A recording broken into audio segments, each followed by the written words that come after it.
اور اب یہاں پر آپ کو بتائیں کہ سندھ زرعی یونیورسٹی ٹنڈوجام کے ہاسٹل میں اچانک آگ بھڑک اٹھی۔ آگ اٹھنے کا افسوسناک واقعہ پیش آیا ہے جس سے ہاسٹل کے 4 وارڈز اور 2 کمروں کو شدید نقصان پہنچا ہے۔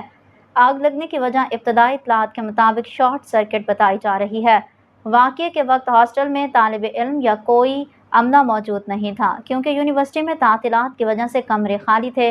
تاہم آگ کے باعث کمروں میں موجود فرنیچر، بیڈ، کپڑے، کتابیں اور دیگر سامان مکمل طور پر جل کر خاکستر ہو گیا۔ کئی قیمتی اشیاء بھی ضائع ہونے کی اطلاعات ہیں۔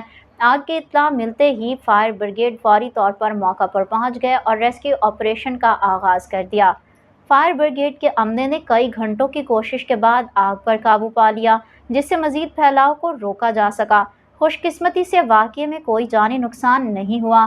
یونیورسٹی انتظامیہ کا کہنا ہے کہ ہاسٹل میں حفاظتی انتظامات موجود تھے، تاہم شارٹ سرکٹ جیسے حادثات سے مکمل طور پر بچاؤ ممکن نہیں تھا۔ واقعے کی تحقیقات کے لیے انتظامیہ نے کمیٹی قائم کر دی ہے جو جلد ہی رپورٹ پیش کرے گی۔